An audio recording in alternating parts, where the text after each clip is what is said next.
Day 2 of the NFL Draft is here with the Seattle Seahawks finally getting a chance to add somebody via the NFL Draft. And we will break down every single pick that they make on the Chat Sports YouTube channel. YouTube.com/ChatSportsTV. Link right there, bottom of your screen. Go subscribe right now for analysis of every pick made by every team in every single round of this year's NFL Draft. And then, of course, coming up right now, we'll break down my final Seahawks mock draft now that Day 2 is finally here.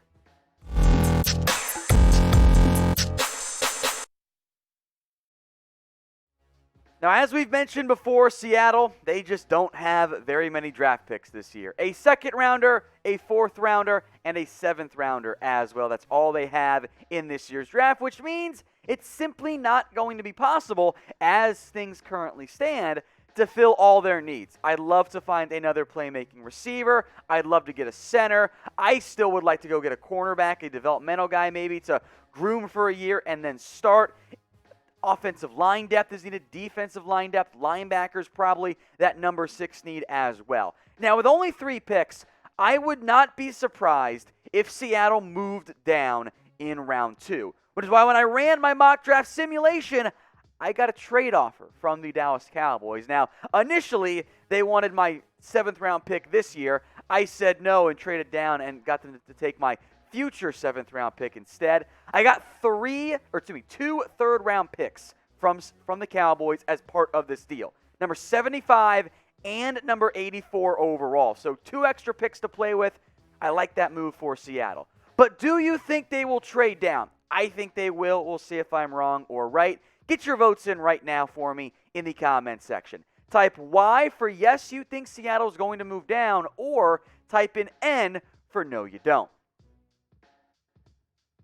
And here's some recent picks by before the Seahawks on the clock, at number 75 overall. Number 86, Diami Brown, he's gone. Elijah Molden, Jalen Mayfield. The one that hurt was Josh Myers. The top centers, including Quinn Meinerz, were all off the board. That one hurt me for Seattle. But there were some notable guys left. If you want to go offensive tackle, Spencer Brown was there. Walker Little, a good developmental guy, could be a good fit in Seattle. He was there. 2 corners were there, both Tyson Campbell and Paulson Adebo, who fit the mold of what Seattle likes. So I thought about going corner, but I'm like, I'll gamble. I'll see if one of those guys lasts to my other third-round pick. And I went with a receiver, Amari, Rodgers, out of Clemson. He is built and very much plays like a running back after the catch. He is not the same caliber of athlete that Elijah Moore, Rondale Moore, and of course the already drafted Kadarius Toney are at slot receiver. But if you allow him to have success on short,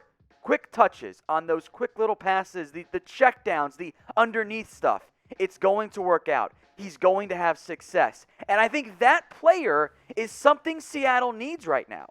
They need to bring in someone who can have that type of success, be that underneath guy, and allow things to open up a little bit more if in the event teams are running 2-man deep coverage against you and against Russell Wilson. So I like the fit for Amari Rodgers. Plus I traded down and still got him. I think that's pretty good value there. If they stand pat in round 2, I think he could still be in play for them as well. I'd love Rondale Moore. I would love Landon Dickerson.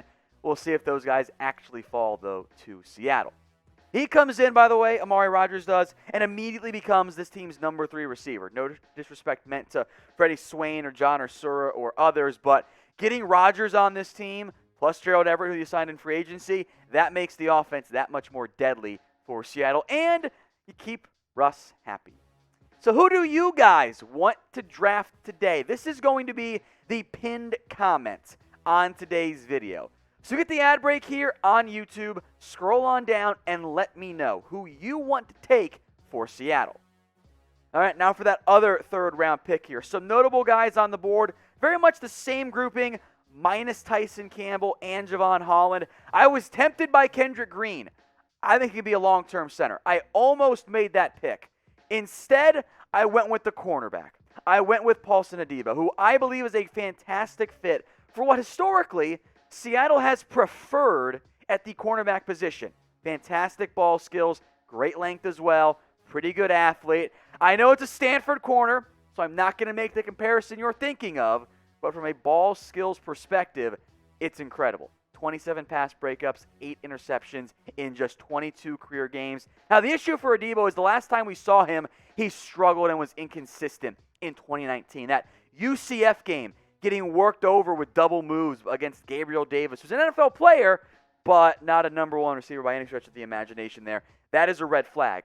But you can have Adebo be a kind of a backup in year one. You have Witherspoon, DJ Reed, Pierre Desir. Honestly, you can cut Trey Flowers. I won't be heartbroken there. Demarius Randall may or may not make this team. You make Adebo your year one, number 3, number 4 outside corner. Let your nickel guys have success. I think that's good future roster building for Seattle. Seattle Seahawks Today is now available on the Newsbreak app, so go download it. chatsports.com/SeahawksNB. Help support the show. Help me help Chat Sports here by using our link to download it. chatsports.com/SeahawksNB, which will be in the comment section and in the description. Not only can you get Seahawks updates, you'll also get very important local news and weather and politics updates sent right to your phone as well. Traditional news media, let's be real here, it's pretty much dying at this point. The Newsbreak app helps replace that, though, because who here actually gets the paper delivered to them anymore? Instead, it's all right to your phone. Download the Newsbreak app today at chatsports.com/SeahawksNB. All right, now to the originally scheduled round 4 pick here, number 129. And thought about Aaron Banks, but yeah, you need a center more than you need a guard there. Dayo Odiningbo is very intriguing to me, fits historically what that team has liked as an edge rusher / interior defensive lineman. Coming off a torn Achilles, but I'm tempted by it there. I like Monty Rice if you want linebacker depth. I would have loved Drew Dahlman here. I want to get a center. And I don't know if Drake Jackson, who is my pick here out of Kentucky, historically really fits what Seattle has liked to do. They typically prefer maulers and bigger guys on the interior, although Jackson was in a very run-heavy offense for the Kentucky Wildcats. A 4-year starter who moves well. I think more of a zone scheme center than a gap or power scheme center. But I want to get one of these guys in here. If you're going to let Russ cook, having someone who is a better potential pass protector, and Jackson has those traits, is very appealing to me. Now, he only allowed 3 hurries this year. He is undersized. Part of that is because Kentucky's offense was, well, we can't throw the ball, so let's just run the ball instead, which is fine. But here at the back end of round 4, I think it's pretty good value. He does not have to start in year 1. Ethan Posick can still be that starter. And if Posick thrives, okay. He spent the 120th overall pick on a potential, backup center, backup interior offense lineman. So I would love to get a center, a better one early. I still found one, though, in round 4. Now, we'll break down all the Seahawks picks as they end up going down here. We'll break down with grades each night as well. YouTube.com/SeahawksTV. If you're watching already on YouTube, well, then just hit the big red button and subscribe. We got almost daily videos for you guys here on everything going on around Seattle. I know the draft has been boring, Seahawks fans. It's finally about to pick up, though, so subscribe before it's too late. To round 7, just the pick here, because let's be honest, you guys don't know the round 7 guys, nor should you. Buddy Johnson is my pick here. Added depth at the linebacker position and higher upside option for A&M. I've actually got him closer to the round 5/round 6 range than a straight round 7 selection. Great athlete. There is upside here with Buddy Johnson. The problem is, well, he's not great in coverage. That's where he needs to get better. Yes, there are 3 pass breakups, 1 interceptions. He's not going to be a tight end stopper by any means. But for a team that needs depth and is probably looking for some more special team help at the linebacker position, Buddy Johnson fits that pretty darn well. I will not be surprised if Seattle drafts at least 1 linebacker. And if we include undrafted free agents, I bet they're going to end up adding several because the depth is simply not there right now beyond Bobby Wagner and first-round pick Jordan Brooks and Cody Barton and former 5th-rounder Ben Burkervin. So you got a first, a second, a third, a 5th in Ben Burkervin. Let's add a 7th-round pick to that unit. So grade this mock draft for me here, folks. A, B, C, D, or F. Get your votes in. It's tough to know who's going to be on the board round 2, round 3. But that's what we're going for here with the trade down thrown in there. So get your votes in for me, A, B, C, D, or F.